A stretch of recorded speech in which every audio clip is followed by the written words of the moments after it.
All right, let's talk about Palantir. This is one of those stocks that people either absolutely love or think is completely insane.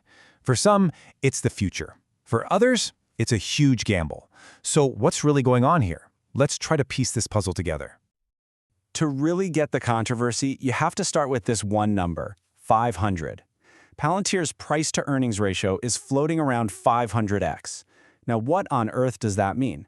Well, to put it simply, if you bought a piece of the company today, it would take 500 years of their current profits to earn your investment back. Yeah, 500 years. That's a number that makes most old-school investors just run for the hills. And yet, despite that absolutely wild number, Palantir is still one of the hottest, most talked about stocks in the entire AI world. So that's the big question we're tackling here, right? Why are so many smart people betting the farm on a company that looks this expensive on paper?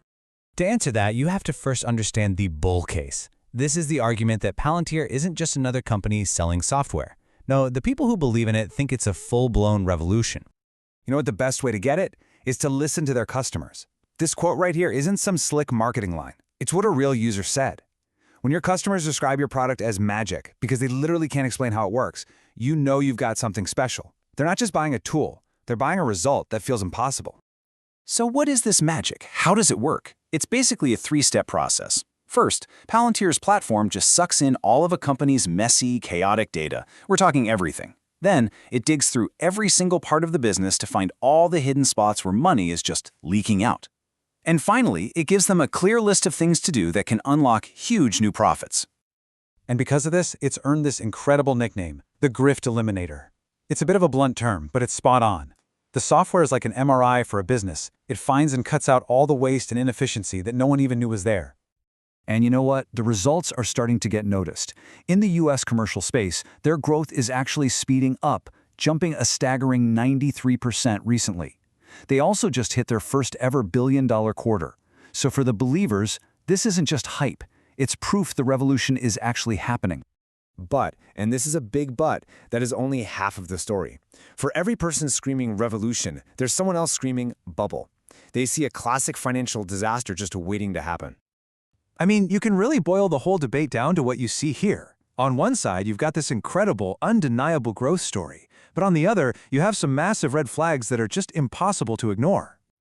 Let's break down those worries. Even looking forward, the valuation is a sky-high 240 times future earnings, a number some analysts literally call obscene. Then you've got legendary investor Stanley Druckenmiller, who just sold off his entire stake. And maybe the biggest warning sign of all, the CEO, Alex Karp, has been selling his own shares pretty consistently. When the pros and the insiders are heading for the exit, you have to ask yourself, what do they know that we don't? So you've got the bulls and the bears. This brings us to the final and maybe most important way to see Palantir. It's not just about one company. It's a huge bet on a completely different future. Think about it. A revolutionary company, a valuation that looks totally bonkers, and everyone arguing about whether it's genius or madness. Have we seen this story play out before? Oh, yes, we have. And the comparison is pretty fascinating.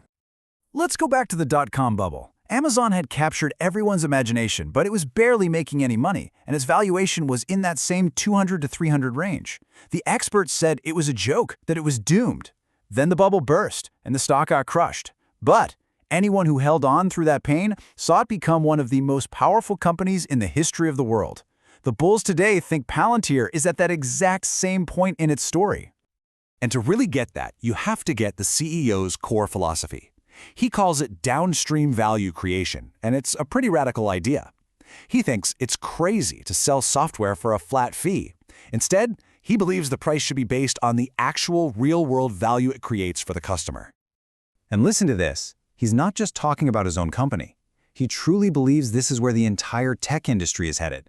So a bet on Palantir isn't just a bet on their software. It's a bet that this idea is going to completely change the rules for how all technology is bought and sold. And that brings us right back to the beginning. Is the market crazy for valuing Palantir this high? Or is it one of the first to see a future where we judge software not by the profits it makes for itself, but by the massive value it creates for everyone else? That right there is the multi-trillion-dollar question at the very heart of the Palantir puzzle.